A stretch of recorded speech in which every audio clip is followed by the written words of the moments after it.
bookclub.com. And you can actually get all of the book club trainings and all of the lectures we've done on all Dr. Anderson's books, all in one bulk. And so we don't need critical race theory in public schools, given that we can educate our own. Not to say I'm against it. I support it completely. I hope that one day they come to their senses and start supporting that. But if they don't, it's okay, because we got us. We can educate ourselves. I really just, get concerned about this idea that we need white people to teach us things. You don't need white people to teach you anything. In fact, when white people teach you, they usually do it wrong. I don't know if anybody saw that in Chicago, they have 55 schools where not one single child can read, write, or do math at grade level. If that's what's going on in the schools, I have no idea why anybody would want their children to be taught by people who run schools like that, or think that that's okay, or will even fund schools that don't educate Black children. I mean, it's crazy to me, and so if you want to know what I think there is an agenda to kind of keep you in your place, and keeping you in your place is to keep you in a place where you don't read books, where you don't want to learn anything, where you have to be spoon-fed false knowledge from the people that you admire the most, which is, your oppressor, and we end up still stuck in the same spot. So that's one of the reasons why I'm super proud of what we're doing in the book club, because we're reaching, millions of people. We're reaching 1 million people a week on our different platforms. We have independent Black-owned media. We do have a new film coming out called B1, the movie. We've included all the stars from the conscious community, from Riza Islam, Nuri Muhammad, just all the wise and smart, Dr. George C. Frazier, Dr. Claude Anderson has some clips in there as well. So a lot of really brilliant people are in this film, and it's going to be released later on in the spring. So we are not just saying it, we're actually doing it and getting it done. But speaking of filmmaking, I want to start our conversation. I like to do our Powernomics discussions by talking about real life examples of what's really happening in the world, particularly as it relates to issues of race, or things that might have a linkage in history, have a lineage in history. So Jonathan Majors, I was just following the whole situation with him. And in case you don't know, he's the actor. He's a really talented actor that was accused of domestic violence. And I just read a really disturbing article in Variety, where they pretty much, threw him under the bus. They pretty much said that there are multiple victims. They said that his issues worsen as more alleged abuse victims cooperate with the DA's office. So he's going to have some problems. He's got, now it's not just one person, it is multiple people. And because he's getting these sort of this alleged, and this is, again, according to their inside sources, right, which is pretty much unspecified, right, and unsubstantiated. But of course, the court of public opinion doesn't care about what's been proven and what's not been proven. All they care about is what people think. Because remember, he became very popular because people thought that he was a great actor. People were supporting him because they saw him and said, wow, this guy's talented. He plays a great superhero and all these other things. So in general, what I think you're really seeing is the collapse of a career. I think you're seeing a guy who is who's probably not going to ever recover from any of this. A lot of people, here's where the other shoe will drop. If Marvel has probably bet about $3 or $4 billion on this guy in terms of the gross amounts of money that his films are going to make. If Marvel decides to back away from him or shut down a project or distance themselves, he's done. He's already lost his longtime manager. He lost his publicist. His lawyer and his lawyer's husband have pretty much become his attorney and crisis management team. And so what Variety is saying, and I don't really trust Variety per se. I think that I've seen them, sort of have stories that are a little bit anti-Black. They're basically saying that that multiple alleged abuse victims have come forward following his March arrest and are cooperating with the Manhattan DA's office. And the prospect of more women waiting in the wings would mark a dramatic turn in the case, and comes on the heels of Major's publicist and management firm cutting ties with the embattled actor. Now, remember, the Manhattan DA's office has the one guy. There's actually a Black man who I think is the DA of Manhattan, right? I forgot his name, but he's the guy that's doing the whole Trump prosecution. So it'll be interesting to see how that plays out. It says also there were some other things that I saw that were interesting.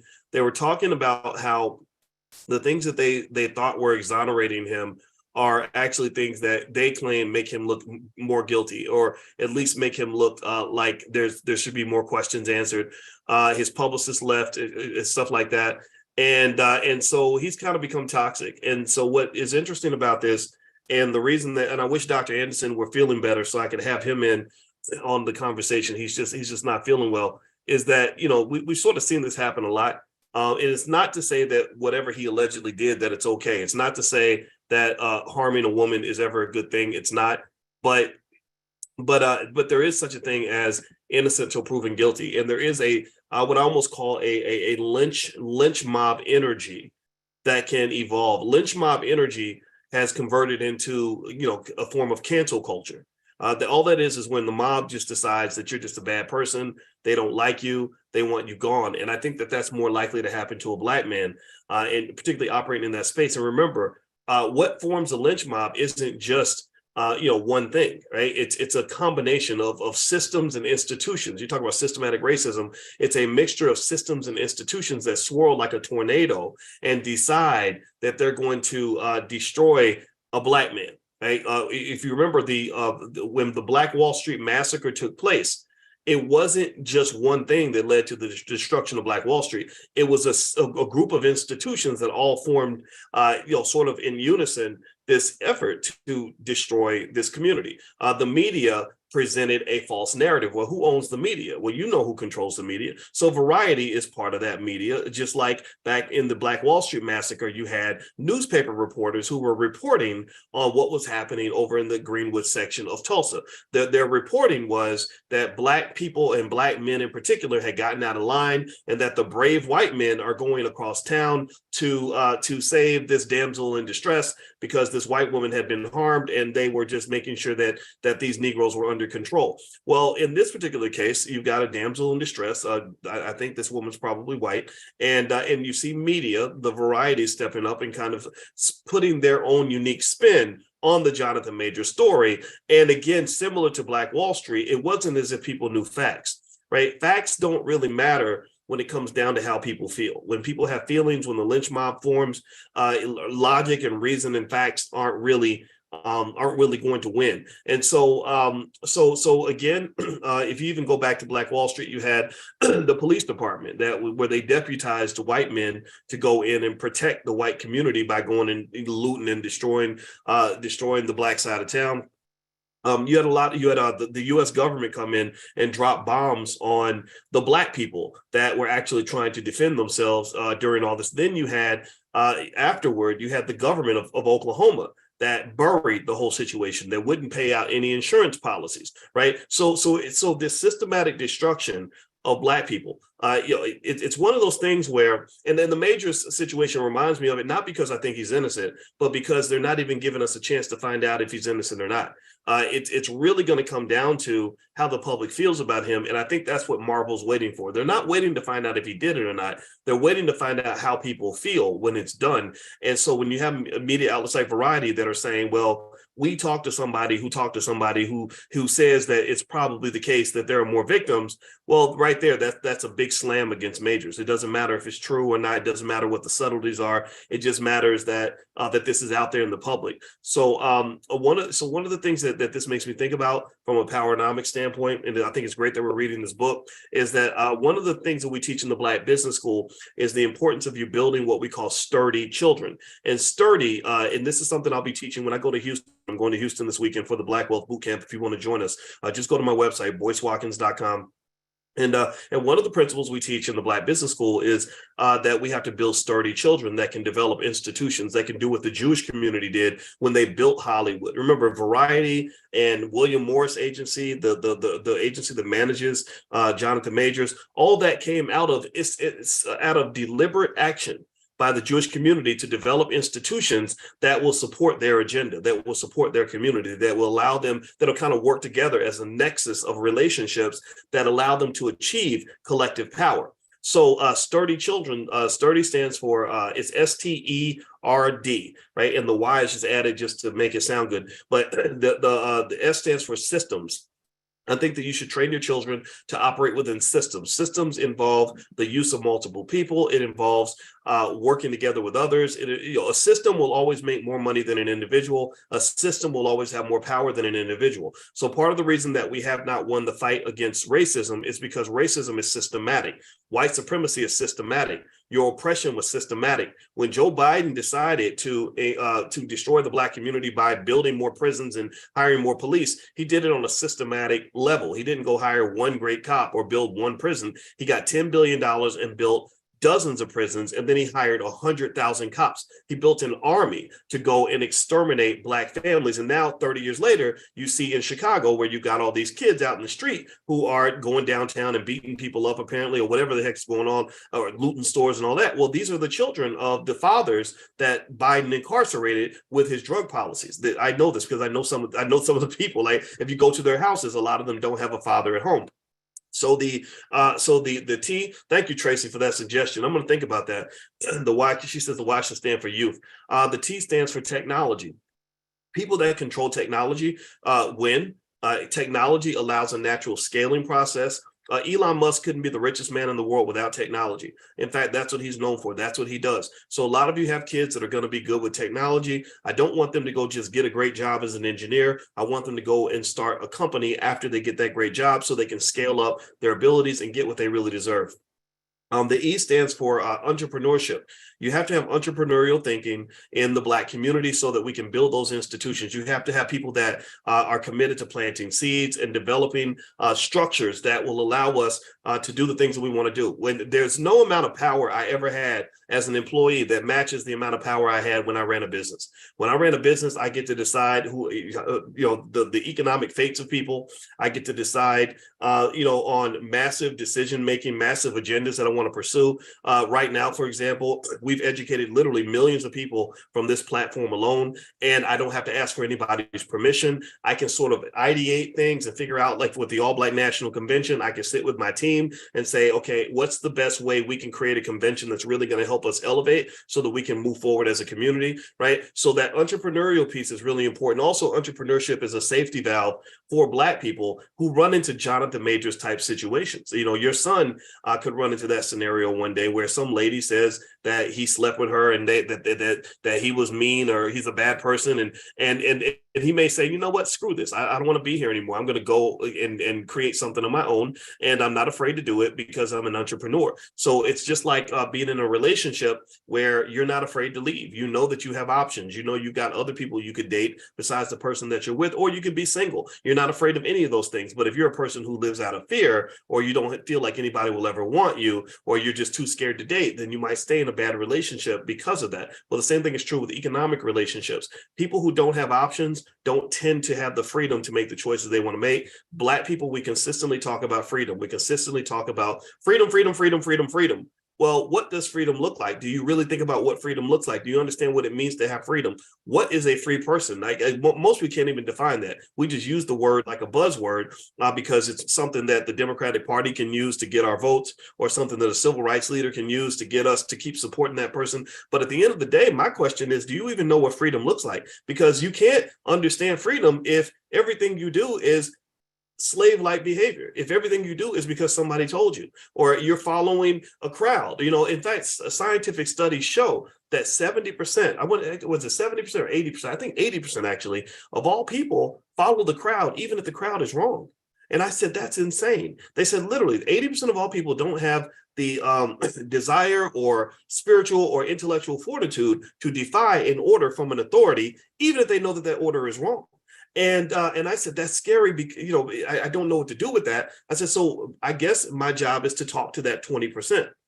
To give you the courage. And I said, look, the other 80%, they can come work for our kids. They can come work for our grandkids. because at the end of the day, if you can't lead yourself, if you can only make a decision if someone tells you what to do, or if someone is leading you, guiding you, or your oppressor is telling you which conversations you can have and can't have and all this other stuff, then you're not really free. How are you free if everything you do is predicated on following the lead of somebody else? You're not free at that point. So I think that when you talk about For example, last week, there was that poor little boy that got shot, when he went up to and knocked on the wrong door, right? Terrible story. We know it's terrible. And it got national attention because it fit a narrative. The narrative is that Black men, the only threat to Black men is racist white men, right? Or white men with, who are in police uniforms, which I think that is a threat, but that's not the only threat. The same week that little boy got shot, where he raised $3 million on GoFundMe, 3 little Black girls got strangled. And no one paid attention. And I said, how is it that the shooting of one boy is getting all the attention, and the strangulation of 3 little Black girls doesn't even get any conversation from people? Oh, I get it, because you're not free. You're following the intellectual lead of CNN. You're following the intellectual lead of MSNBC. You're following the intellectual lead of whatever they're talking about on TV. So if they started talking about those little girls and gave you permission, because remember, you're not free, you need permission to even think about things in a certain way. If they give you permission to be sad for them, then suddenly you start getting sad. Well, I don't want permission to be sad. I'm not looking for permission. I am sad for those little girls, and their lives matter as much as the little boy. Their lives matter as much as George Floyd. Their lives matter as much as Breonna Taylor and Trayvon Martin, any other hashtag that's ever existed. They don't have to be a hashtag in order for them to truly matter, because I'm not looking for permission to have a perspective, right? And so I encourage you not to do that. So anyway, the STURDY stands for systems, technology, entrepreneurship, relationships. Relationships are important. You have a lot of trauma in your community. You have to heal from that trauma so that you can have healthy relationships. When your relationships fail, your community fails, your family fails, your businesses fail, everything fails. So when we get accustomed to I was talking to my mother today about staying married for 50 years. And I said, what do you think? Like, how do you do that? And she said, you got to accept people for who they are, and you have to keep working on the problems. And she said, and just don't leave, just keep staying with the problem, keep working on the problem. And then you can stay together until, for forever, right? You stay together for the rest of your life. And that's what she said. And so I don't know if that's the perfect advice, right? We know every situation is different, but the idea that we just think it's normal for all these children, millions of our children, to grow up and not even have the luxury of having a father in the house, or we see having a father in the house as some sort of unrealistic luxury that only a few of us can afford, is absolutely insane. If 76% of Black children grew up without a mother, that will be a national crisis. That will be a national crisis. So I really want you to really reconsider how you feel about these broken families. Every time I see these kids running the streets, doing only God knows what, out at 1 o'clock at night, 1 o'clock a.m. on a school night, I'm like, where are your parents? Where's the mother and the father that's furiously searching for you and gonna whoop your ass when you get home? Where did that go? What happened here? Right? And so ultimately, I think that in general, you cannot have economic strength, you cannot have power, you cannot fight oppression if you don't have good relationships with your teammates. Your teammates in the big global game of economic warfare, in the game of racial oppression, in the game of politics, in the game of everything, your teammates are other people that look like you, who have a similar experience. And when we are traumatized, this is why we created that whole Black financial therapy department in the Black Business School. We work with the best therapists in the world. There is no other Black financial therapy department anywhere that focuses specifically on Black people and Black wealth. I've looked, I haven't seen any anywhere. And so part of the goal is to say, let's really talk about trauma. Let's educate ourselves on the effects of trauma. Let's educate ourselves on how trauma affects how you relate to one another. And let's talk about solutions so you can fix it. Because that's what's interesting, right? If you look at politics, a lot of conversations are just blaming people and talking about the problems and just kind of, I don't know, some people showing up and just with their whatever their stupid agenda is, whether it's a politician trying to get elected or some corporation that gives money to the politician so they can go buy voters. Voters are not the beneficiaries of what politicians do. Voters are the commodity. You're sold, you're bought and sold, just like a horse, right? So they go get money from the corporations, and the corporation gives them $100 million and says, okay, we want you to run, and we want you to pick whatever BS issue people care about. If it's transgender, whatever. Why the hell are you fighting over transgender stuff, to be honest with you? You're not transgender. 99.9% of you are not transgender. So I don't even understand why that would even be a top talking point. I'm not saying it's not important or that there aren't implications or whatever, but really it's not something that's going to affect your day-to-day life, no matter what side of the conversation you're on. But we're all talking about transgender stuff. And I'm like, why? Like, I don't care. If you're a guy and you want to be a woman, like, go for it. Good for you. And I don't want you to compete against my daughter in a sport, but I've never run into that. So I'll bring it up if it comes up. If I go to her track meet and there's some big muscular girl next to her that's running, I'm gonna be like, hey, somebody check that girl, because that don't look like no girl to me, right? That if that comes up, I'll deal with it, but it probably won't. It probably won't. Right. But what happens with politics is the politicians will get money from the corporation. The corporation will say, okay, here's a bunch of money so you can go buy voters, because voters are stupid. The American people are not that smart. They're going to just go for whatever. They'll support the person who has the most advertising dollars. Right. So here's money to advertise yourself. The voters are a commodity. You can go out and buy your voters now. When you get those voters, pass some stupid law that will help them on whatever dog whistle politic issue that they're all caught up in, right? If they want the Bible in school, like, pass some legislation to support that. If they want more gayness or in school, then give them that, right? And then what you do is, when it comes down to giving out government contracts and deciding where you're going to send those billions of dollars to build that new airport, that's where you're going to remember who supported you, right? Who wrote that check, who the lobbyist is, right? That's the game. So in Chicago, when I see that you have 55 schools that don't have a single child that is proficient in reading, writing, or math, my big question is, why are those schools even open? My question is, why are those schools getting money? And my question is, why are the people who are getting the money, whether it's the unions and the contractors and everybody else, why are those people not being held accountable? Why is their money not being held back due to their significant failure and harm that they're doing to Black people? Until you become highlighted on the issue and address the issue, people will profit from your demise. They will sit there and watch you rot. It'll be like like those nursing homes where they don't take care of the patients, but they'll bring your grandma in because that's more money for them from the state. And they'll take that money, put your grandma on that bed, let her get bed sores, let her get sick, let her rot away, and won't care because they're still getting paid. They'll get that check. And then if anybody asks, they'll say, "Oh yeah, we take good care of grandma," and they don't. Right. So a lot of this stuff, in my opinion, requires us to really think about systems. And so with that sturdy model, I want us to build a generation of young people who can develop systems, who are not just job chasers. You will never have freedom if the majority of your community is simply chasing jobs from white people. You just won't. Even Jonathan Majors, we brought him up in the beginning.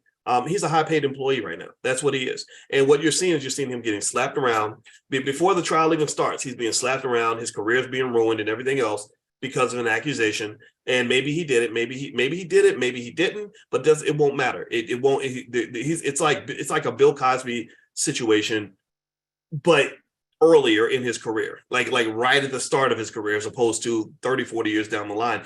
But what does the D stand for? The D stands for delegation.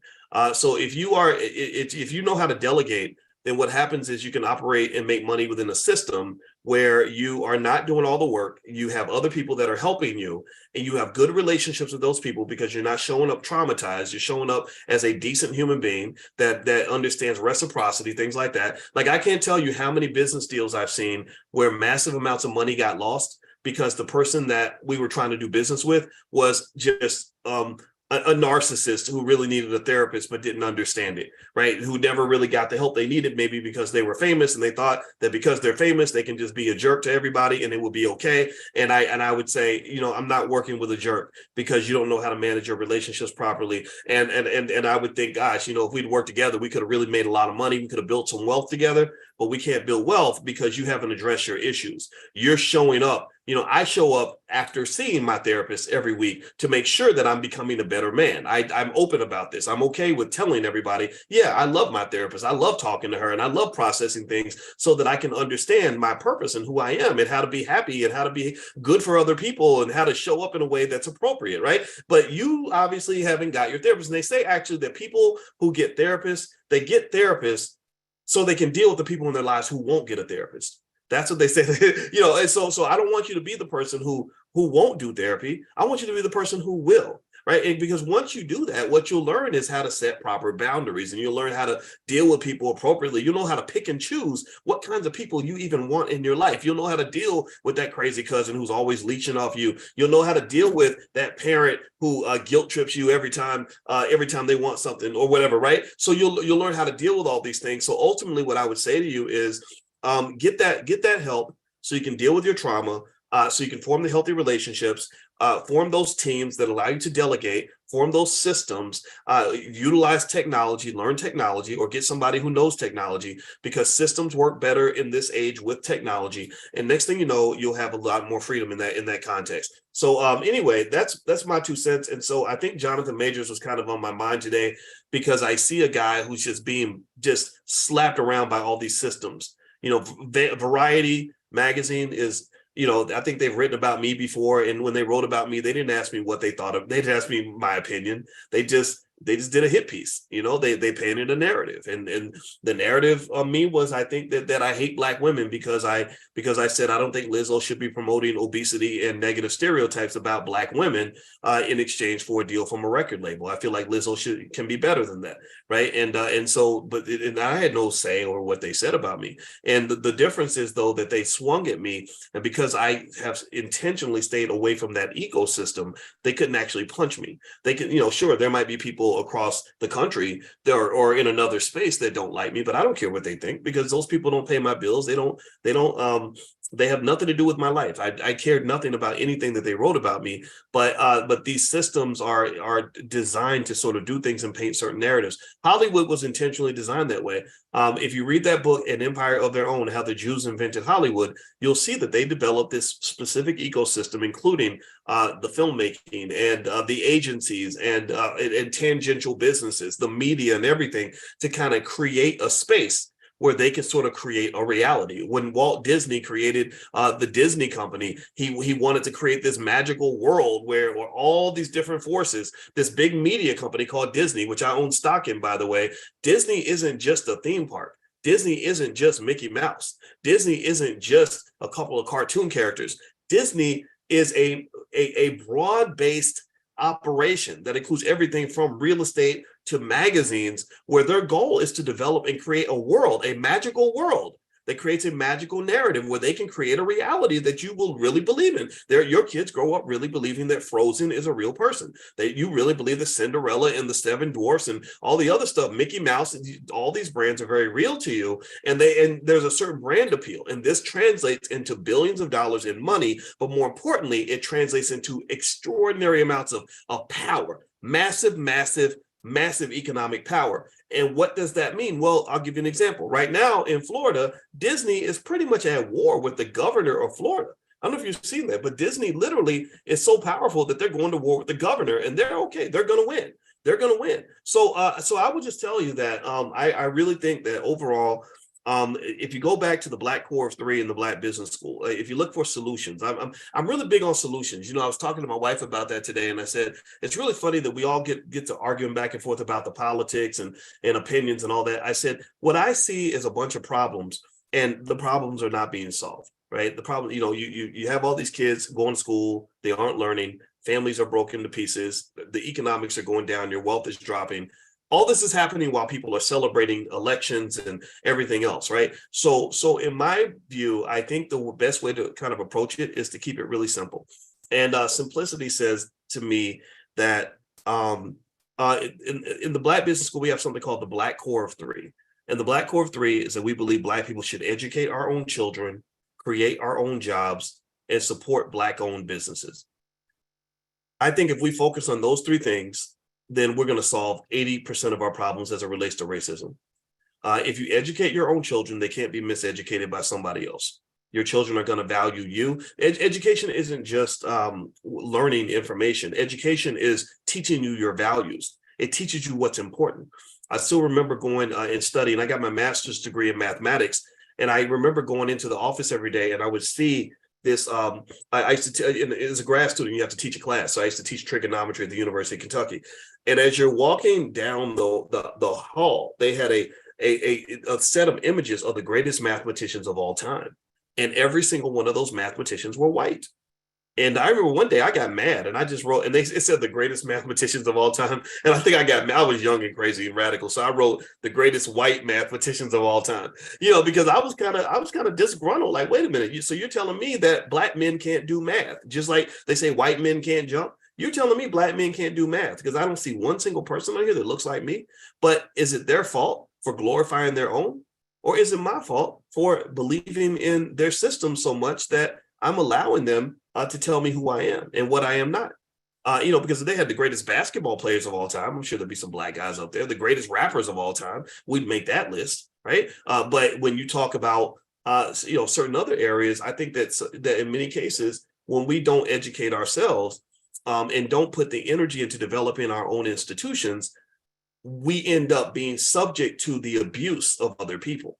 I remember when Dr. Dre, and I promise we're going to get to the book in a minute. I hope y'all will give me like a couple more minutes to kind of put these things into context. But Dr. Dre, I remember Dre, I think Dre got a little upset with me because I wrote a long article explaining why I didn't like the fact that he gave all that money to USC and didn't give that money to an HBCU.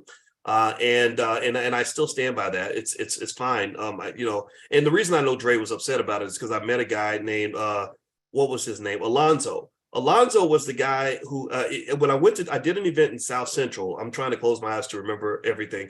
I did an event in South Central and it was sold out. There was hundreds of people came in and Alonzo came up and Alonzo said that I was the guy who introduced Eazy-E to Ice Cube and Dr. Dre.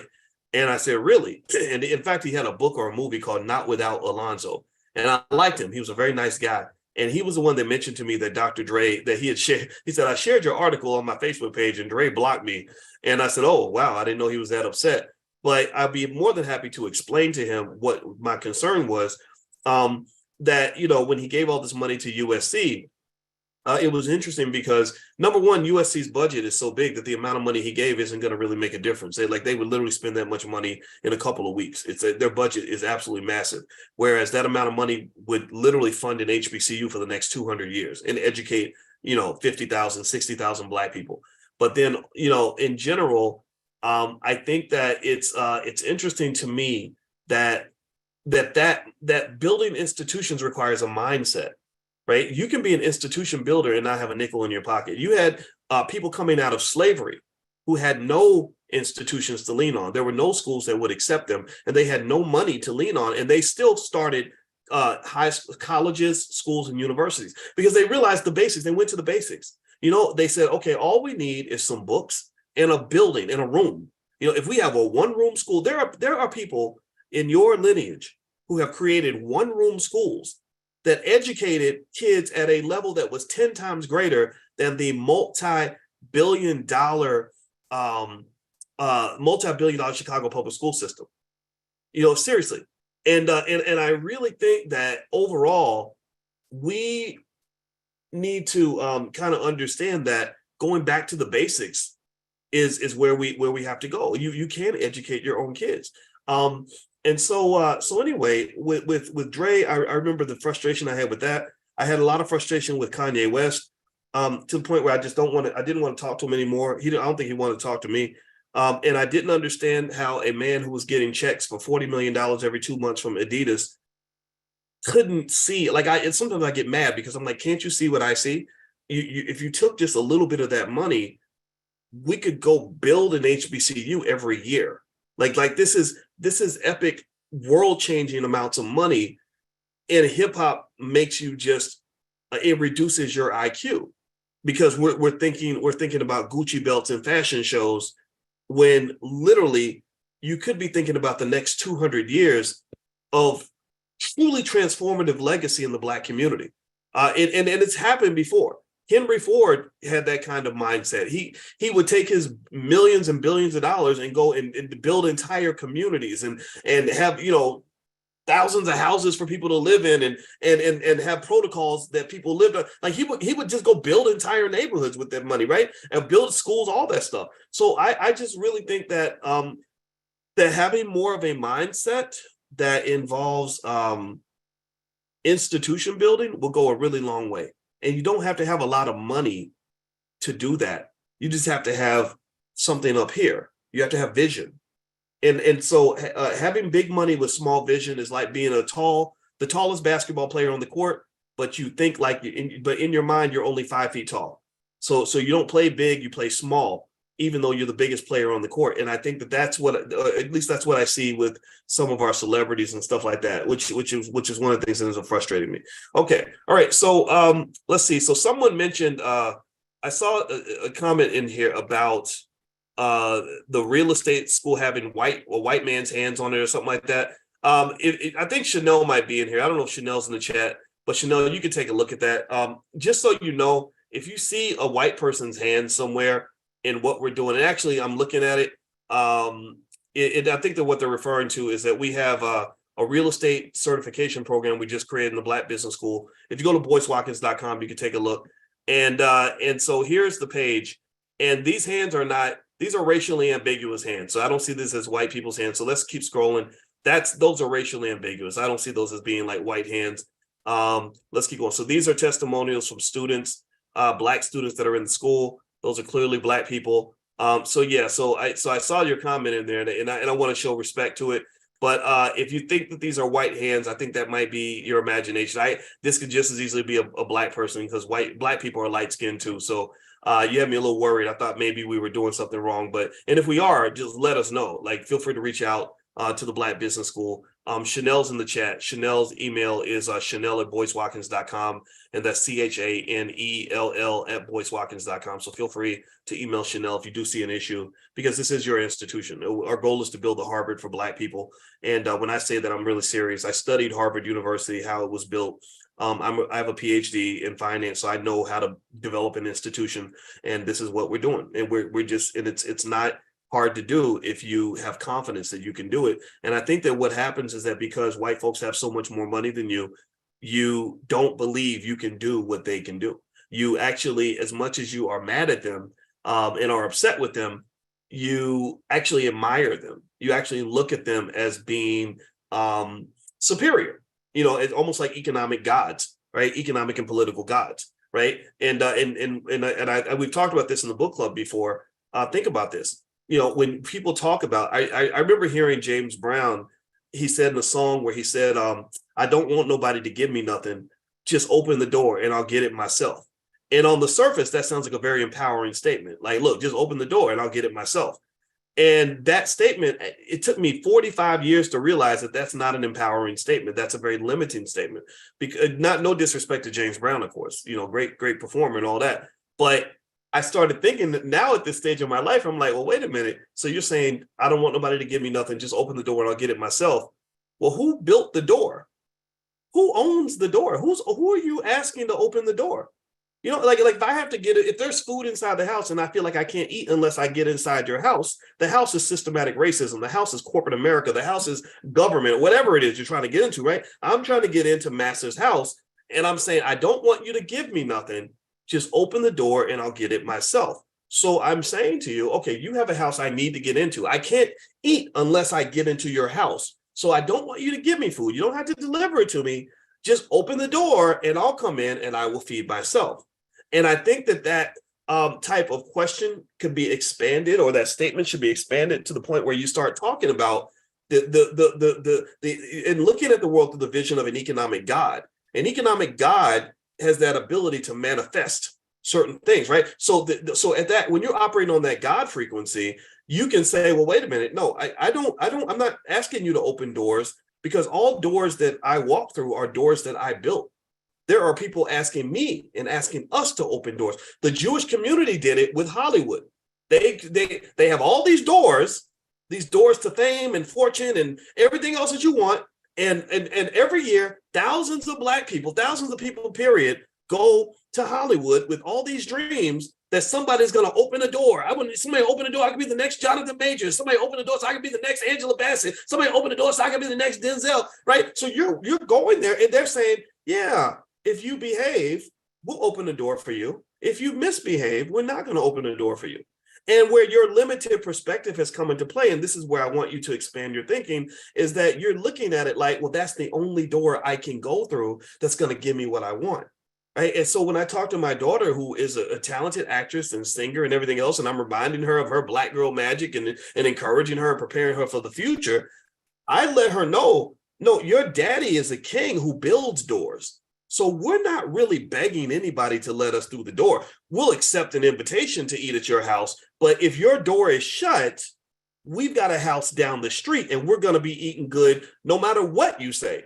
Because God decided we're going to eat good. You don't get to decide if she gets to live inside her greatness. You don't get to decide if she gets to live in her purpose and be who she's supposed to be. That's not your decision. You're never going to allow her to do anything.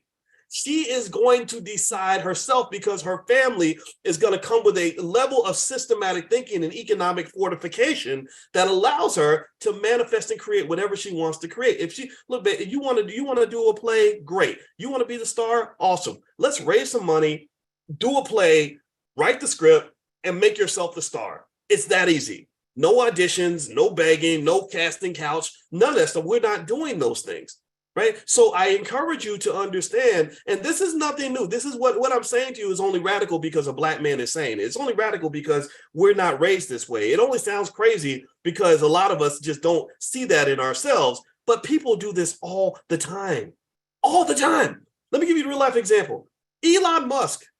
Elon Musk is a guy who pisses off everyone. Everyone hates, half the country hates him. He says stuff politically every day that just makes people mad, that makes them want to shut doors, that makes them want to shut them down. You don't think if cancel culture was looking for somebody to eliminate, they'd probably start with him. This guy just makes everybody mad, right? But you know what he did? He was mad about Twitter, and he said, okay, I'm going to just go buy the company. And they didn't stop him. And then he's like, well, I don't like whatever's going on in politics. So he's still building spaceships to Mars. He's still selling, thousands or millions, I don't know how many Teslas, tens of thousands, hundreds of thousands of Teslas every quarter, making billions of dollars. He's still one of the richest human beings on the planet. He's still making probably, I'm going to guess, if I had to guess, I'd guess he's probably making about $10 million a day. They're not stopping anything. He just creates what he wants to create, right? And now you don't have to operate at the level of a Musk in order to do that. I think it's a matter of being able to have enough critical thinking skill, enough self-confidence, enough vision to just sort of understand that when you're Black, if you want to be powerful and successful in America, truly powerful and successful in America, you must be able to think outside the box. You must be able to think outside the systems. You must be able to walk away from some of this nonsense. These systems are not your systems. They're not built to empower or strengthen you. You can partner with these systems. There's nothing wrong with partnering with white people. I have to say this every now and then so people don't think that I'm anti-white. I don't hate white people. I'm not scared of them. I don't run away when they come by. No, none of that. You can partner with whoever you want. Your goal is to be part of the global economic system at some point. But to sort of enter into these integrationist scenarios from a position of subservience has never worked well for you. Integration was an epic failure. But it wasn't necessarily just their fault. It was because you didn't have the confidence to negotiate a better deal. It's like if somebody says, hey, I want you to come work for me, you could say, yes, boss, I can't wait. I'll take anything that you'll offer me. I appreciate the opportunity. I have nothing else to do. Or you could say, I have my own business and I'm already making good money and I really don't want to leave that business behind. So you're going to have to make sure you make it worth my while. And if I'm not happy with certain conditions, then I'm going to walk away and go do something else.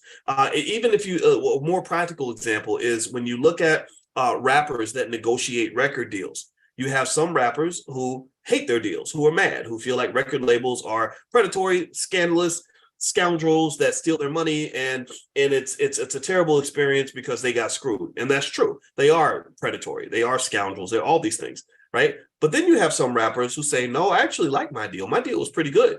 And the reason their deal is good is because when the record label came along and said, we want to sign you, it wasn't like they were sitting there waiting to be signed.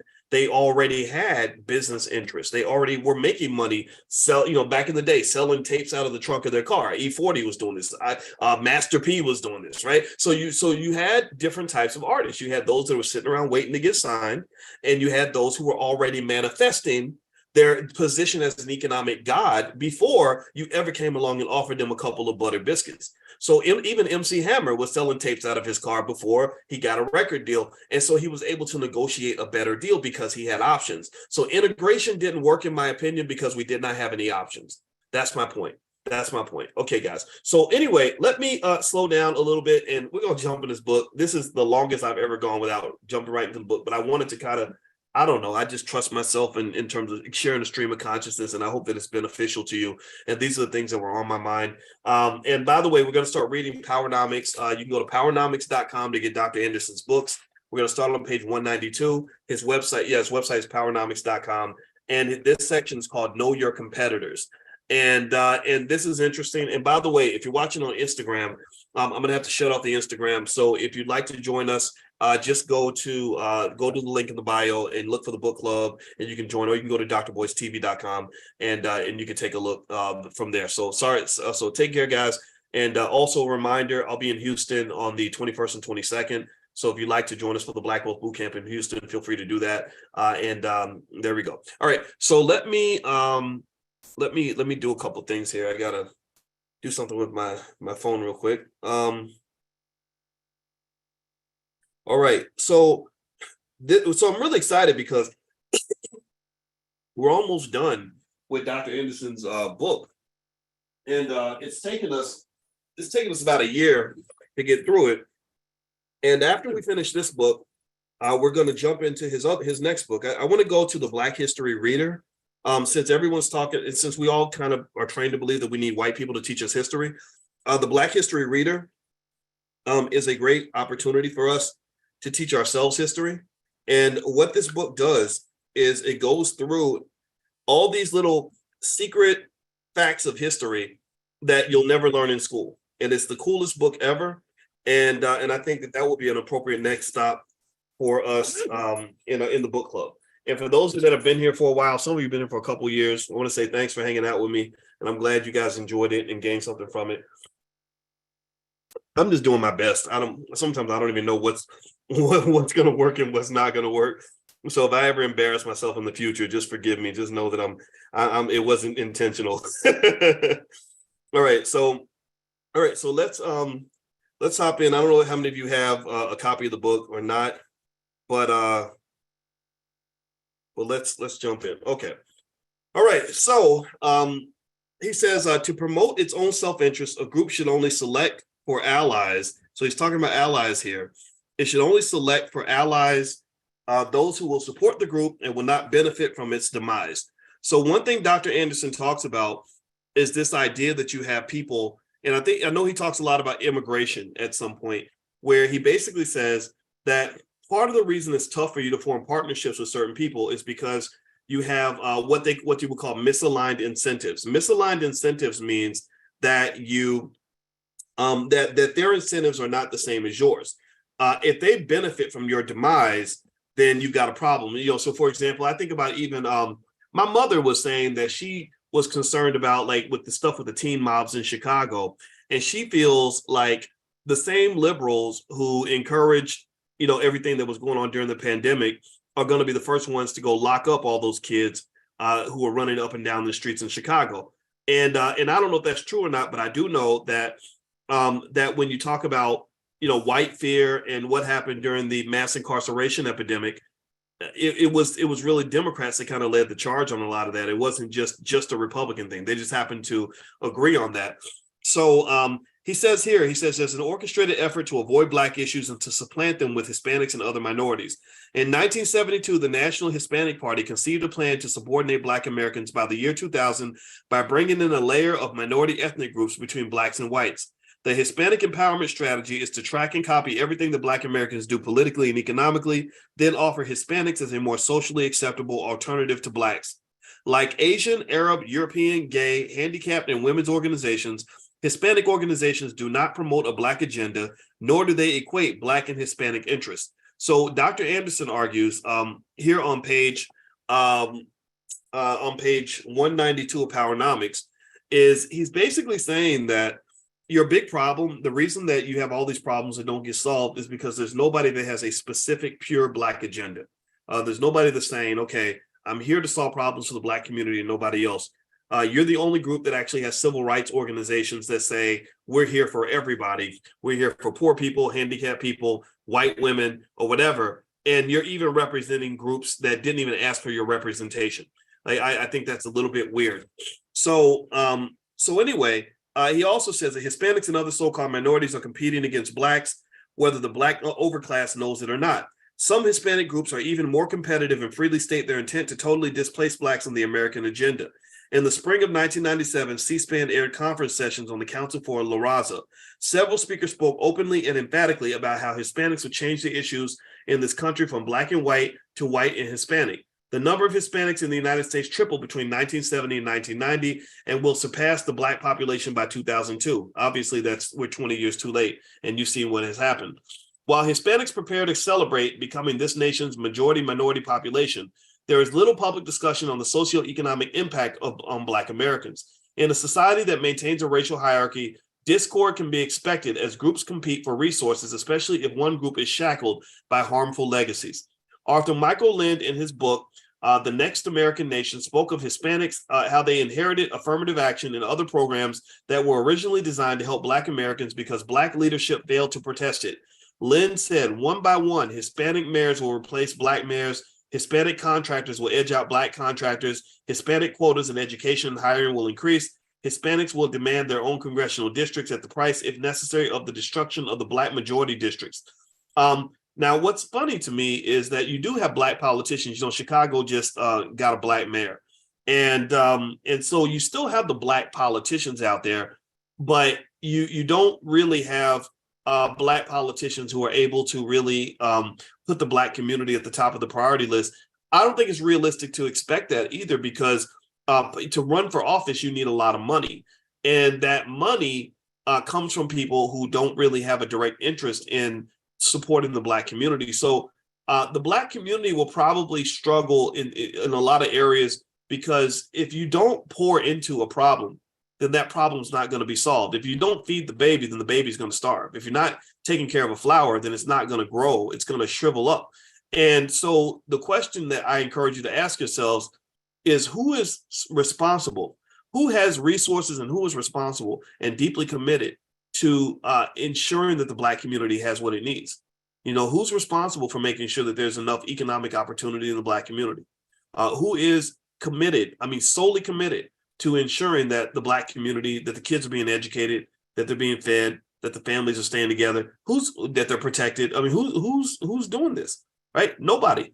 And a lot of the reason this isn't getting done is because the people that could do this are unfortunately stuck in the binds of economic slavery.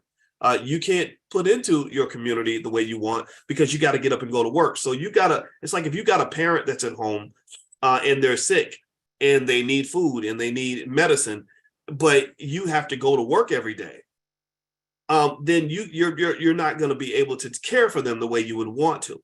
You know, I had a friend that told me that. She said that I started listening to you more when my mother was on her deathbed, because when she was on her deathbed, I wanted to spend every single moment I could with her, making sure that she was as comfortable as possible.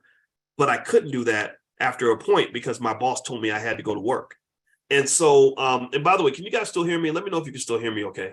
Because it looks like I froze a little bit. Let me know if you can still hear me.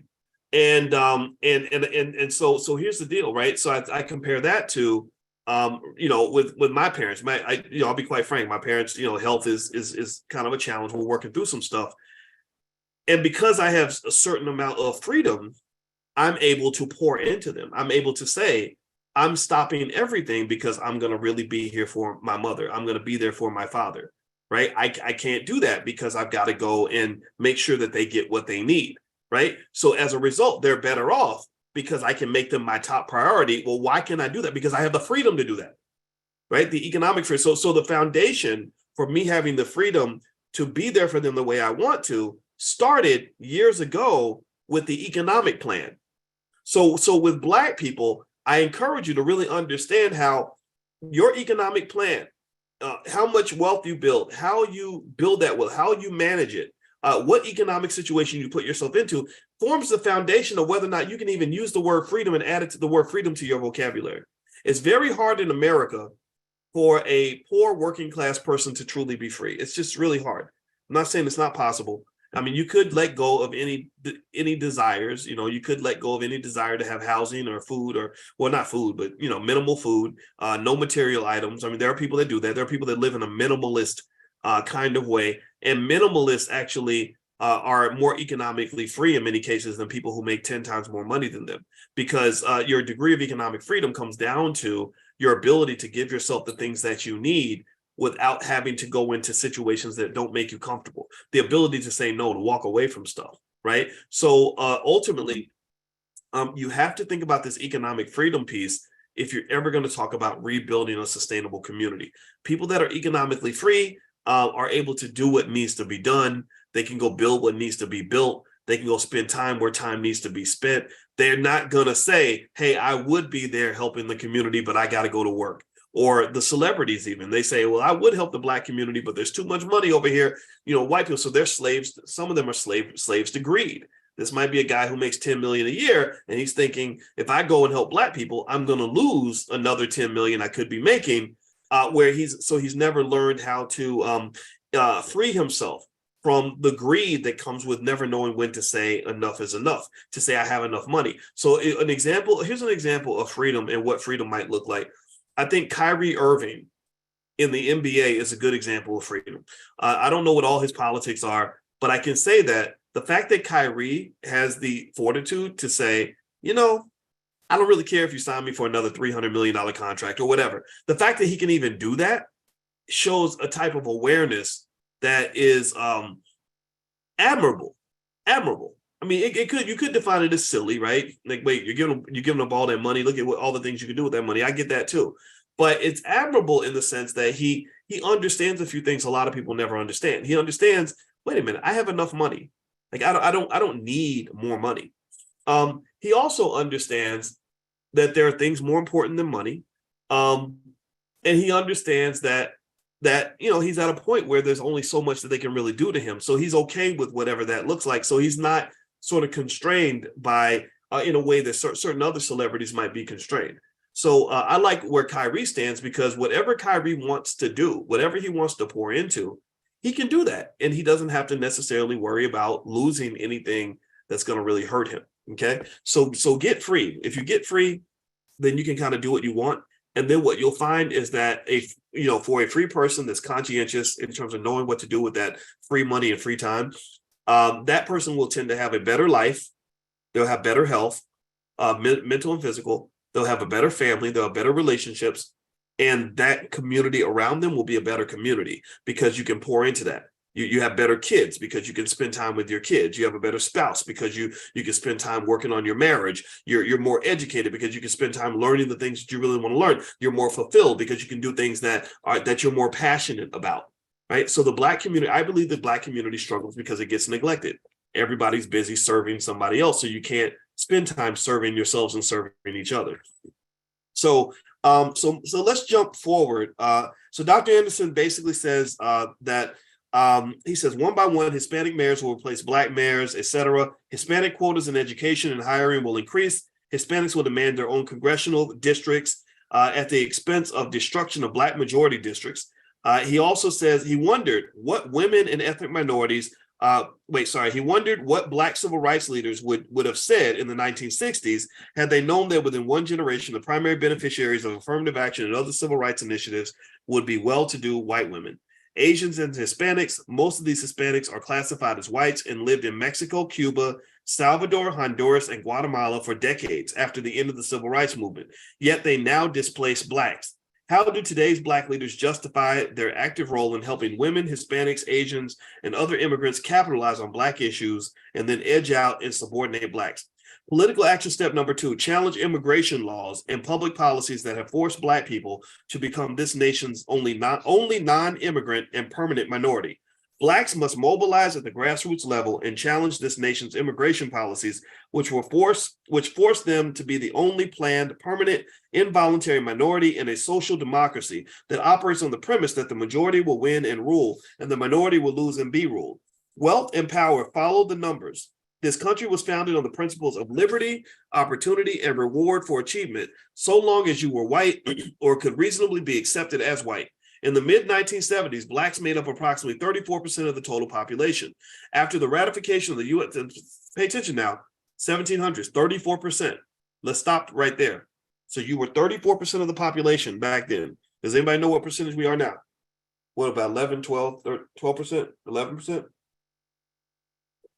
We were 34% of the population. So that was a problem. Too many Black people. Let's keep going. After the ratification of the U.S. Constitution, one of the first acts of the new Congress, one of the first things they did was to enact the 1790 naturalization law that restricted citizenship to free white persons. Immigration laws have controlled Black population numbers. Over the last 200 years, ethnic immigrants have bumped Blacks from employment, business, education, and political opportunities and used them as a buffer against hate groups. Layer after layer of ethnic immigrants received the advantage of the fruits of Black people's labor in consumer markets. Black Americans served as a safety net, assuring every ethnic group that they could never fall any lower than the highest Black person. But each immigrant group's arrival brought additional harsh conditions for Blacks. Throughout most of the 19th and 20th centuries, Black leaders were aware of the negative impact immigrants had on Black Americans and petitioned the federal government to halt open immigration until the nation had rendered justice to Black Americans. So your leaders weren't always stupid. They actually used to fight these things. In the mid-1960s, however, pay attention, this is where things changed. In the mid-1960s, Black leaders made two dramatic reversals that were to have lasting effects on Blacks from which they could never recover. First, Black leaders abandoned Black people and reversed the commitment of civil rights from Blacks to humanitarian support for all struggling people. So they went from talking about Black people only, to saying we're here for everybody who's oppressed. Secondly, they not only dropped their opposition to immigration, but began to support it. These are those Jedi mind tricks that are played on you in politics, where they will get you supporting something that is directly out of your best interest. It's absolutely crazy. So let's keep reading here. All right, so we're reading Powernomics by Dr. Claude Anderson. Powernomics.com is where you can get a copy. Let's see here. All right, so let's keep going. Okay, in the book Immigration Reconsidered, Lawrence Fuchs, a political scientist who's published widely in immigration and ethnic studies, describes the chain of events. In the mid-1960s, Cuban immigrants were flooding into Miami and displacing Blacks from their service jobs. Though Blacks were economically devastated, Martin Luther King Jr. decided not to pit the Black economic needs against the desires of Cubans to come into this country. He referred to them as struggling minorities, and the die was cast. Almost all Black leaders bought the social accommodation script. So he's connecting this with Dr. King. Fuchs states that, in part, because of King's inspiration, almost every major Black leader in the country, including the mayors of several large cities and leaders of national organizations, signed an advertisement for the International Rescue Committee in 1978 headline, "Black Americans Urge Admission of the Indo-Chinese Refugees."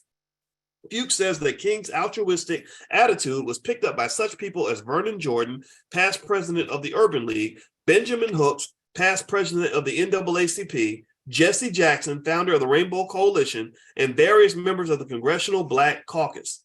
In the 1970s, Congresswoman Cardis R. Collins, Democrat, Illinois, declared that, quote, "Americans must continue to have an overriding loyalty to mankind as a whole." So you went from representing Black people to representing all of mankind. And you know that old saying that says, if you try to do everything for everybody, you end up doing nothing for nobody. Right? You try to be everything to everybody, then you become nothing to no one. It says, so just as white leaders had done for centuries, Black leaders across the board put the needs of other groups before the unmet needs of Black people and forgot about the competitive nature of our society. So you are playing kumbaya in a competitive game. You are in a competitive basketball game, believing that your job is to share the basketball, and nobody is sharing the basketball with you.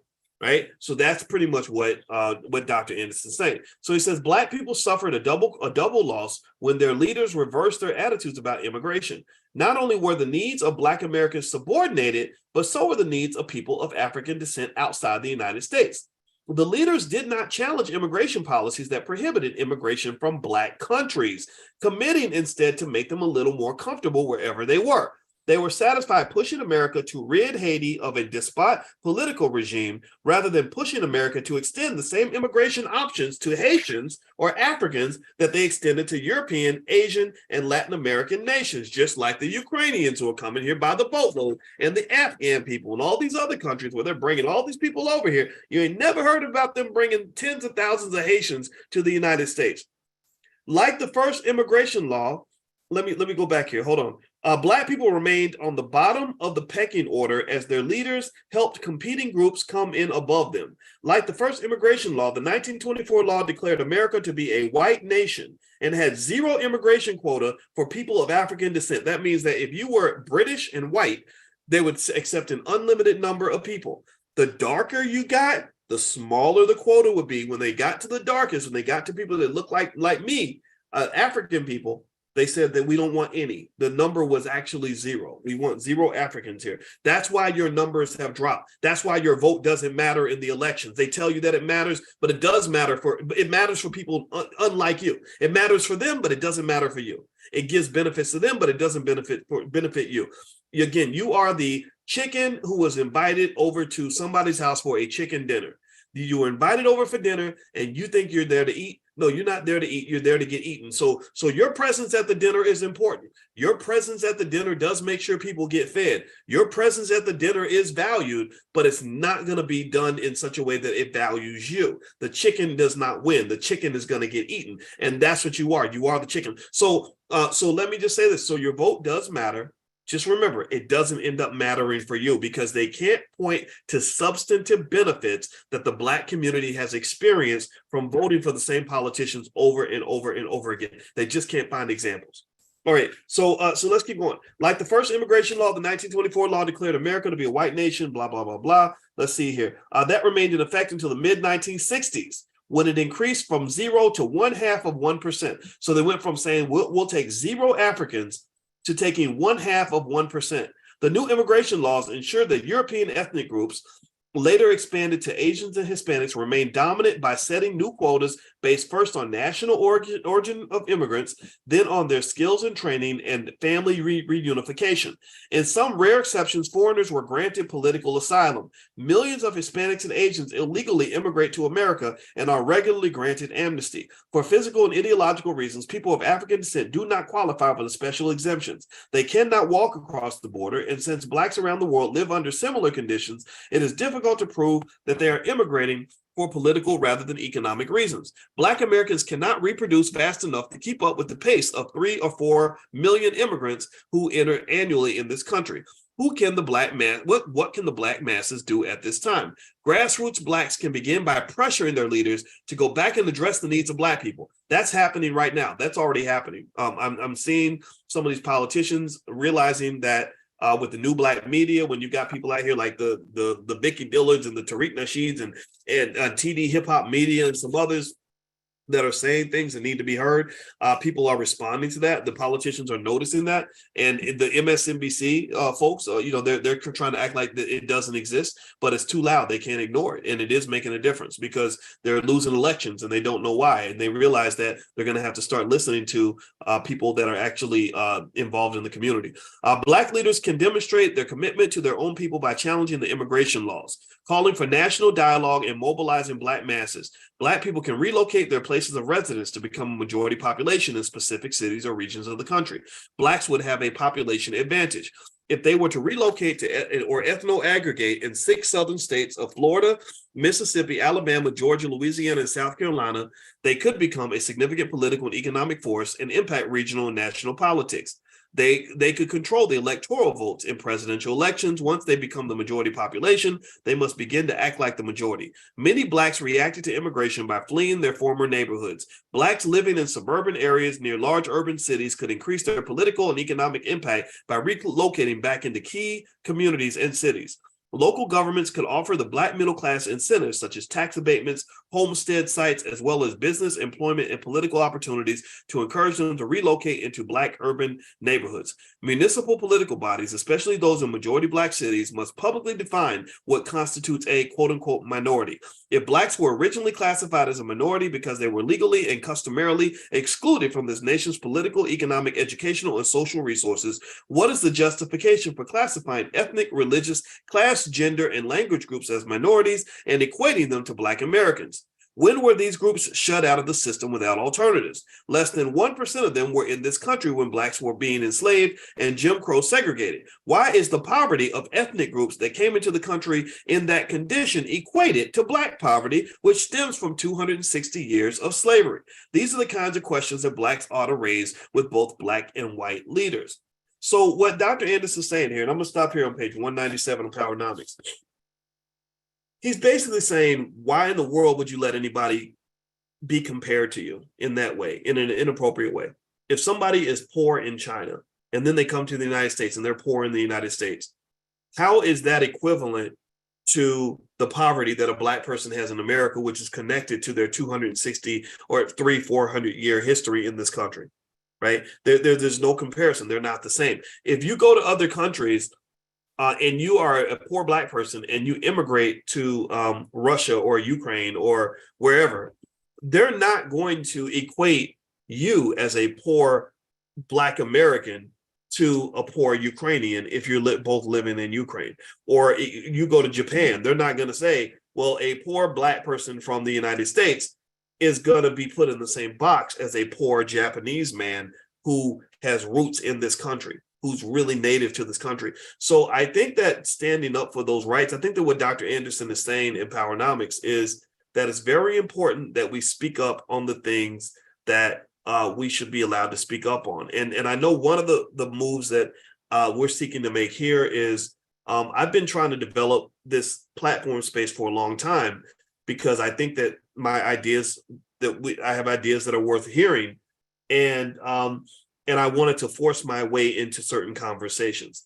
If I am speaking online and talking to hundreds of thousands of Black people every single week, then that is another drop in the bucket that allows us to put those issues out there on the table and not allow people to sit there and ignore us while we're screaming in their ear. If you remember, even going back when Obama was in office, the consistent thing that you kept hearing was this weird statement from politicians saying that there is no Black agenda. So somebody would get on TV and say, well, we don't know what Black people want. There is no Black agenda. And it was the weirdest thing. And they did the same thing when the Occupy Wall Street movement took place. They were like, well, it's confusing because we don't know what they want, right? But there were people in both situations who were saying, no, we know what we want. We bring me on your show and I can tell you what we want. And then they wouldn't bring the person on the show because the narrative was, we want to paint you as just this confused group of people that doesn't know, up from down, heads from tails. You're so stupid, you need to be led by the more mature people that are in office or the people that the talking heads on TV. And that's the role that some of the Negroes on MSNBC and CNN have tried to take, is this idea that says, oh, these crazy people online, they're just a bunch of bots, they're Russian bots. And they're, not acknowledging the humanity of the millions of people who are saying, no, we really want reparations. It's like, no, they're bots and they're confused and they're crazy and they're weird and they're not worth listening to. Listen to us. Or if you remember when the NAACP in San Francisco stepped in, when they were going to give cash reparations to the residents, and that's what they still want to do. And they stepped up and said, we reject the proposal for cash reparations. Just give the money to us. Because I think that that's sort of what that Black political class seeks to do. That's how they survive, right? They survive by being the middleman between, massa and the masses. And then what ends up happening, unfortunately, there's nothing really wrong with being the middleman, but there's a difference between carrying water for the oppressor versus carrying the needs of the oppressed. Speaking truth to power in that particular way. And so I really think that generally speaking, I think we have to be a little more critical of these things. I think we have to sort of address what's really going on in that Black political class. I think that really having the rubber meet the road might go a long way. Like, I really think, for example, I'm really trying to figure out all those schools in Chicago that that are making billions of dollars by not teaching kids how to read and not teaching kids how to do math. I need to understand, what do they have to do to justify the money that they're receiving? Is it just an easy blank paycheck? Do they just get paid no matter what? Well, that's part of your problem. You don't have any incentive structure there, right? Because I think that if they were only being paid if the kids came out at reading and doing math at an adequate level, you would see that behavior change. But the fact that there's no consequences, and that you have politicians that will convince you that we have to support the teachers' labor union no matter what, no matter how badly educated the kids are being, or how badly treated they're being treated. That's a problem. That's a real problem. And what that reflects to me is, again, that watering down of the Black agenda, right? Where you'll have a Black leader show up and he'll be more supportive of the teachers union than he is of the Black community. And I just personally think nothing wrong with the teachers union. I'm not against it. I'm actually pro-union. But if you're not doing your job, there has to be some sort of accountability. And also, I want you to understand what's happening with the Black community. So what's happening with you is you're getting taxation without representation. So how many of you pay taxes? Did everybody pay their taxes this year? It's April 19th. So I'm sure all of y'all paid your taxes. And a lot of you probably hurting for paying your taxes. So you're paying all these taxes to these government officials who don't use that tax money to help you. They actually use that tax money to help those who are lobbying for the money, the corporations that are lobbying for government contracts. They use the tax money to go toward groups that maybe have a bigger part of the population base. This money is not being used to help the community. So what's happening is that part of your wealth drain is actually from the fact that you're being taxed and you're not receiving the benefits of that taxation. So, I don't know all the answers right away, but I think the one first step is an awareness. And I think also not having a fear of being critical and kind of saying, this isn't going to work. Because that's one thing we know, right? One thing we know for sure is that what has been done so far has not worked. In fact, I almost am really to the point where I really think we have to acknowledge that the vast majority of the civil rights era was a misguided, sad, dark part of Black history. And I know that that's in complete contradiction to everything that you learned in school, because there's an agenda there. There's an agenda to fold Black people into the mix, drain your community so that, other people can have some sort of greater good and sort of have you left behind and you're struggling and your families are falling apart and everything else. I personally think that the civil rights movement was a failure. And I hate saying it. It makes me sad to have to say that. It almost feels sacrilegious. But I think that when you're educating your own kids and you're sort of teaching them these things and teaching them in a way that's different from the way we were raised, you're giving them an opportunity. You're giving them a chance, because if you think about some of those core areas of economic and political strength that a community needs, what do you need? You need educated people in the community. The more educated and well-trained people you have in the community who are educated in the right way with the right skills, the right values, the more successful that community is going to be. Black, white, green, or whatever. If you have a community where everybody is educated, at a high level, has the right skills, that community is going to be successful no matter what color you are, right? So that's what you need. You need education. Why are the kids not getting it? Well, because they're going to schools that are not doing their job. What's the solution? The solution is that parents have to step in order to fulfill that gap. Well, why aren't they stepping in? Well, because some of the parents are crazy and ignorant or struggling or broken or whatever, right? Daddy's in prison. Mama is working 3 jobs. She's afraid of school too, right? So unfortunately, a lot of the people that we identify with are just not in a position to really fight that fight. But some of you are. And so in order to fight for your family, I think starting with that education piece, I want you to really think carefully about what's going into the brain of your child, the same way you think about what food goes into your body. And so the way I look at it is, our kids go to public school, they do, and they're learning at school. And fortunately, their schools are decent schools.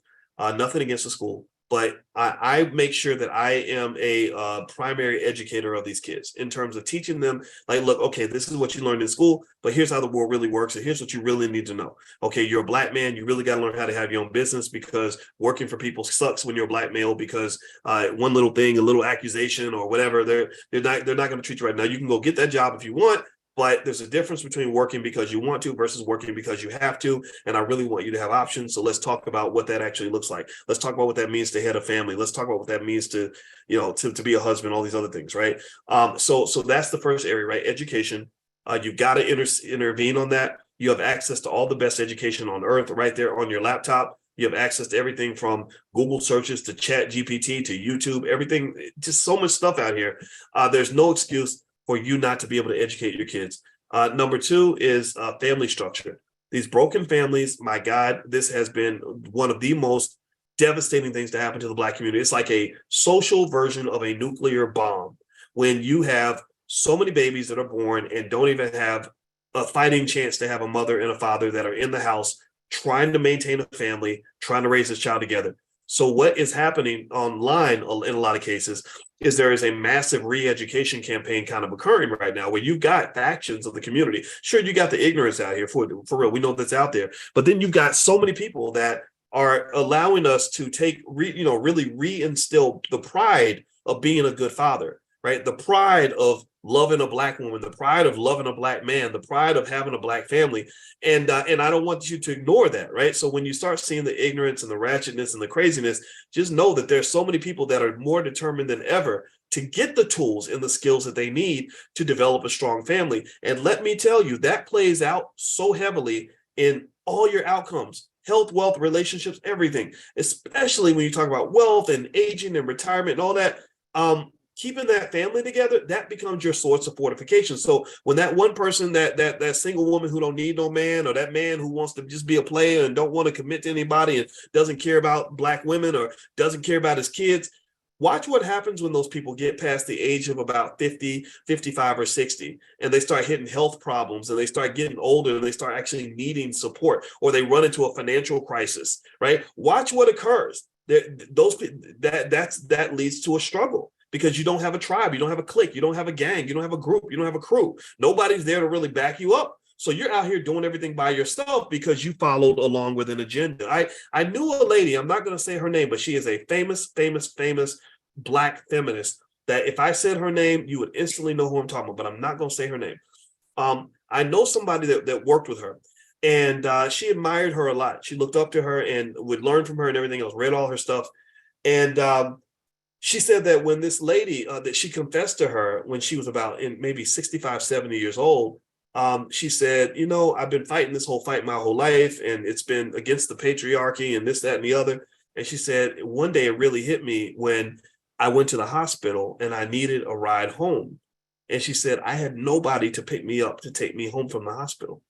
And she said that when she heard that, she understood the difference between people talking the talk versus what people actually really want to do and what they're actually doing. Like the thing is that you need each other, right? We need each other. Men, we need women. We need Black women.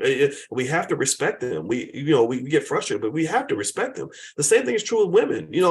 This idea of thinking that you can raise a son without his father involved, and really thinking that that's just okay and this dandy and fine is, I'm sorry, that's an insane concept. I don't know if I offended anybody by saying that. I don't care. It would be insane for me to think I can raise those girls without their mother. It would be ridiculous for me to say, oh, well, it doesn't matter. The mom's not here. I can be the mama and the daddy. I can't be the mother and the father. So I think that rebuilding, restoring those families, I think is so important. We have to do that. And then there's a process. There's training that you can get, right? You can read books. You can watch YouTube videos and go and get a therapist, and there's so many people that can help you with that, right? So don't feel like you have to do it all by yourself. But I think the education piece, the family piece, and then lastly, of course, the economic piece. I mean, the economic piece is so important. And we've talked about that, so I'm not going to reiterate all that. But basic stuff: investing, starting businesses, avoiding things like student loans, avoiding things that like corporate jobs, being on the plantation for the rest of your life and all this other stuff. Understanding the difference between being a renter and an owner, and making that part of your family culture is that creates economic fortification. There are a lot of Black people out here that people don't talk about, but there are a lot of Black people who have more money than most white people. There are a lot of Black people who have more economic security than most white people do, because they took steps that were different from what the masses of Black people do. Their consumer habits were different. Where they invested their time was very different. The way they get up and go to work every day, the things they work on every day was very different. How they think about economics is very different. So that's really important. And the last area I'd say that I've really processed a lot that I think we should really think about is just in terms of physical health. You may or may not know, but there's like this massive epidemic of cancer, diabetes, heart disease, and everything else that's kind of happening. And again, that's another one of those health issues, just like the deaths of young Black people, that gets ignored because it doesn't fit the agenda, right? So, and what I mean by that is Black death is pretty much almost completely ignored when, kids getting shot in the hood every single day, stuff like that. That doesn't get any sort of attention from media because it doesn't fit a political agenda, right? If a white man kills a Black man, then it fits an agenda. So then therefore becomes a national story. If it doesn't fit the agenda, you don't even hear about it. Well, the same thing is true with health. During the pandemic, what fit the agenda was Black people are dying from this virus. Everybody needs to get their jab. Because it fit the political agenda. Also, it fit the corporate agenda, because pharmaceutical companies were making money by promoting these shots. And what was interesting to me was that if you were looking at all the things that killed Black people in a given year, that virus would be way down on the list. It'd be like number 14 or something, right? And there are so many other things that were killing lots of Black people that get no attention at all. So this contradicts this false idea, this nonsense that we're doing this because we care about Black people, because if you cared about Black people, you would be addressing the things that were killing Black people. But no, it's so rather than us sort of exploring like why you have diabetes so much more than everybody else, because by the way, diabetes is the kind of the gateway illness. There's the epidemic of diabetes is extraordinary. I think in the 1940s, about 1 in every 300 people had type 2 diabetes. Now it's like 1 in 9, above like the age of 40 or something like that. Also, a lot of the food that you have, like juvenile diabetes, was virtually unheard of in the 1950s.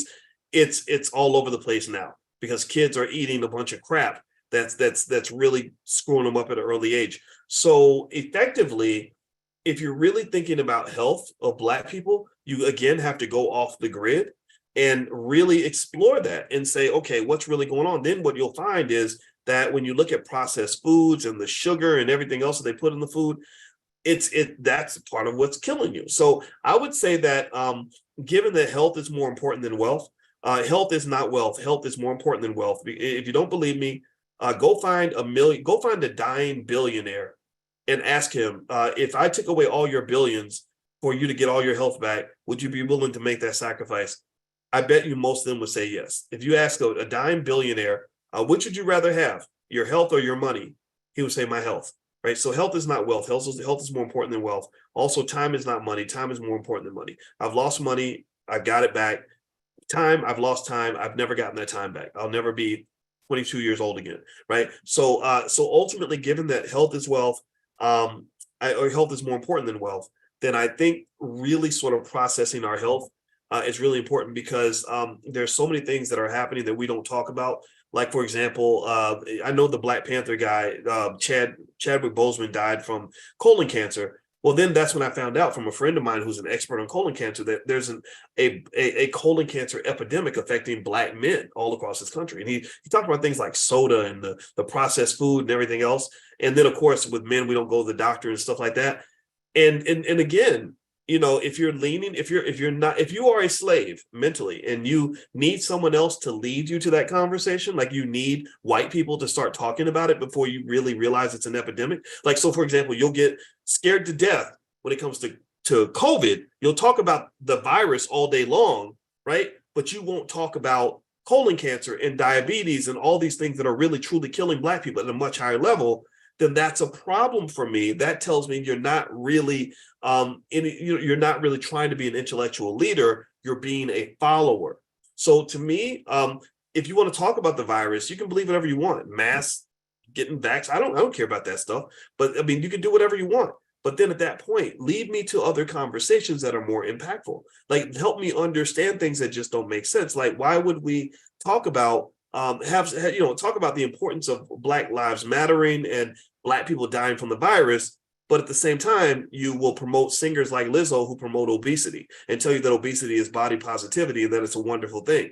It's not a wonderful thing. Obesity, people die from that. That like Black people die from being overweight. Most of us are overweight by the time we're 40, 45 years old. And it's because we haven't had those necessary cultural conversations to really talk about what health actually looks like. I actually had to get around a lot of people that were not Black to even learn about other ways to view health. You know, I started getting around people that would eat stuff that my family never ate growing up. I would go to run races with my wife where I'd see some 80-year-old running a marathon. I didn't know 80-year-olds could run. I thought when you were 80, you're supposed to be old, fat, and sick. I did not know that you can actually be healthy at 60, 70, 80 years old by taking care of your body. So what I encourage you to do, here's what I'm going to leave you with, is you got to set your own agenda. You know, there's always this conversation about the Black agenda. What is the Black agenda? What is the Black agenda? You know, I kind of don't want to know what the Black agenda is. I really would rather know what is your Black agenda. You know, you're a wife, you're a husband, you're a father, you're a mother, you're a son, you're all these things. Why not? What is your agenda? What is your agenda, and how does that agenda, you know, swing away from whatever agenda they set for you, you know, when you were born? There's so many things that they just sort of tell you, like, this is what you do to be Black. This is what Black people do. And I just think that's, you know, that is so destructive. It's so bad. The outcomes are so terrible.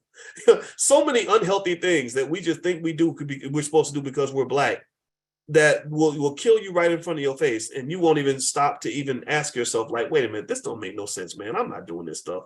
And it takes courage to walk away from it. Do you know what one of the greatest keys to my success was as a Black man? I kid you not. I was an oddball. When I was in college, I was the top. I was known as the straight A student guy, right? Even before I got known and all that, I was the straight A guy. I was the only guy, the only Black kid on campus that had like almost a 4.0 GPA.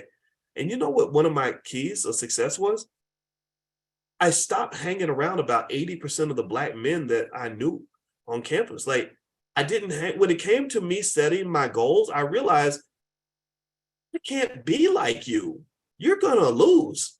You know, I don't want to make the choices you make. I don't know where it came from. I guess it came from my father. My father's one of those people that just doesn't give a damn what anybody thinks. And I guess I got some of that in me. But literally, that was my secret to success, was I formed my plan of success independent of other people's expectations or what other people were doing. And I think that the benefit came from the fact that I wasn't accepted by Black people or white people. Like, I grew up around white people, but but I was still Black. I was too Black for them. And I grew up around, and then when I was around Black people, I didn't do stuff like, I didn't know all the dances, and I didn't necessarily talk like other Black people and do stuff other Black people did, right? So there was a little bit of disconnect and a little rejection there. I was like the corny guy, I guess, right? But I identify with my Black identity. I just decided on my own terms what that would look like, right? So what ended up happening was the best gift God ever gave me was to make me an outcast. Because when I became an outcast, I was free. I was free to explore and figure out who I am, what I wanted, understand how the world really works without any constraints based on what other people, you know, believe in, what other people were doing. And so what happened was I got to college and I just, you know, I was kind of a loner, and I would just kind of look around and I would say, this is stupid. Why are y'all going to these parties and getting drunk? Like, you're gonna go out here and do something, you're gonna get locked up. Like, I don't want to do that. Or you're bored. You don't even like coming to these parties. They're boring. You can't even talk to each other because the music's too loud. Or why would you spend more time preparing for your step show than you spent studying for your math class? I don't understand that. Oh, you did it because all your friends are barking and you know, whatever y'all do, and you think that's cool, and you want to fit in. You need to fit in, and I think that was it. It's like, no, I don't need to fit in. I was seeking something that's better than fitting in. I was seeking something better than acceptance from a group. I was seeking self-acceptance, and self-acceptance is much more powerful than acceptance from a group, because the group can enslave you. The group can kick you out if you deviate, if you challenge something or question something, right? I don't even seek acceptance from you all. When you're listening, I like it. I like talking to you. I'm glad we can relate. And I get on the internet and I say the things I say because I'm looking for other people who kind of see the same things I see. And I love you for that. But it's like, no, I'm not letting nothing hold me hostage. Even the people who love you can hold you hostage because they can get you to the point where, like, for example, because I do what I do, I speak on pro-Black stuff. There are people who think I'm supposed to rock with them when they talk about how much they hate white people. I don't hate white people. I don't like having hate in my heart. I'm okay with anybody. As long as you respect me and don't mistreat me, we're fine. But when you fight me, I'm going to fight you back. That's where I stand. So what I would say is that I think that was a superpower I developed that worked out really well. It's a little bit lonely, but if you can get okay with that and truly accept yourself and truly trust yourself, you'll find solutions that other people can't see. Like, you'll come along and you'll say you're going to do something. Like, for example, I went and told my family, I was like, yeah, I think I want to learn how to fly airplanes. And they're like, whoa, oh my God. Oh, I didn't know anybody could fly. Wow. Oh my, that's crazy, right?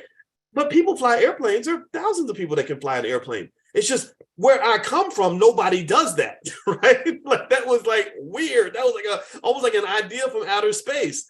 But a lot of your best solutions lie in outer space. In mathematics, we have a term for that. We call that orthogonality. Orthogonality. And one way to visualize orthogonality, and all it means is going into your own lane. It means kind of operating on your own frequency. So orthogonality is like this. Let's say you're looking at a bunch of two-dimensional slaves. They think they can either go left or right, right? That's all they know. They know left, right, north, south, east, west. They just sort of can only operate on a plane, like on a chessboard. They can only operate on the top of this book, right? And then let's say somebody says, wait a minute, instead of going forward or backward or side to side, we can actually go up, right? Well, then you go up and then you got all these options that were never available to you because now you're operating in 3 dimensions and they were only operating in 2. You're playing chess, they were playing checkers. So their moves were limited. Your moves are infinite now because you went to a higher level. You went to a higher dimension. And another example in real life is if you think about somebody who's raised to be an employee and all they know to make money is to get a job, get a better job, get a raise on your job, they don't have a lot of moves. Those are the only moves they have. And then they're coming in with no inheritance, no resources to back them up at all. So they're pretty much economic slaves. So they only got certain moves. And those moves get blocked off. The white man can say, he says, you only got 2 moves. I can block off both of them. So that means you're under my control. But then somebody comes along, a young Black kid like your children comes in, and they're operating on a different level. They're like, yeah, I could get a job. I could do all those things, but I can also start a business. Also, I've got assets. I've got an inheritance because my parents, had insurance policies and were investing for me since I was a child. So I own real estate. I have stocks. So I have all these other resources. And then on top of that, I've actually realized that happiness matters more than money. So there are a lot of other things I want to do that don't involve me getting up and going to work every day anyway, right? That child is going to be 10 times happier than the kid who was born with no options, who only had a couple of moves. Like, I can get a job, get a better job. I'm gonna go to college, get a good job, hope I make a lot of money, whatever. And then when it doesn't work out, they're very frustrated, they're very upset. Whereas the kid that's got 50 moves as opposed to the one who's got 2, the kid with 50 moves has a greater likelihood of finding the solution that works for him. And again, this goes back to mathematics. When I talk about that concept of orthogonality, it just means leveling up, right? And unfortunately, everybody can't level up.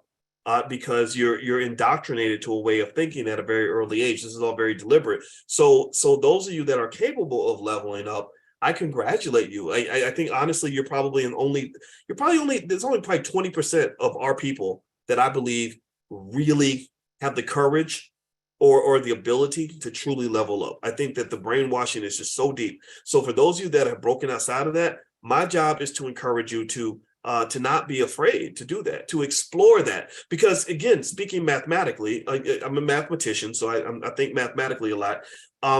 Mathematically speaking, there are mathematical rules that say that if you're solving a problem and you're looking for the optimal solution to that problem, you are better able to find the most optimal solution when you minimize the number of constraints that you have to solve that problem. Basically, that means that a free Black man or a free Black woman is better able to find their happiness, peace, joy, and fulfillment than a Black person who operates as a slave. Because a slave only has a couple of moves. The free Black man or free Black woman can make any move out there. So expand the number of moves you can make, have the courage to make those moves, and then what you'll do is what you'll find one day is you wake up and you'll be like, gosh, life is pretty good for me. And that's my 2 cents, guys. So thank you for hearing me out. I hope that this was a helpful discussion. I hope that you gained something from this conversation. And I want to just encourage you. I really believe at the end of the day, happiness, though, matters more than the money. The money is just that tool to get you closer to the happiness, right? So, and I share these things openly to give you just another perspective and help you understand ways that you can actually achieve your goals. Okay. All right. So anyway, I hope we'll support Dr. Anderson. His website is powernomics.com. All his books are there. I'm going to jump into the Black History Reader once we finish Powernomics. We might have a couple more weeks. I'm getting through, a few paragraphs each week. Also, this week I'll be in Houston, April 21st and 22nd for Black Wealth Boot Camp. Just go to boycewatkins.com if you want to learn about that. We also actually created a real estate certification program for beginners on the Black Business School. So if you want to get started with real estate, we have a training program called Real Estate 101 with self-study exams, certificate at the end, things like that. It's fairly priced. So feel free to go to boycewatkins.com if you'd like to take a look at that, if you think that will be good for your family. In fact, you can actually share the membership with someone in your family too. So have a good day, everybody. It's great to see you.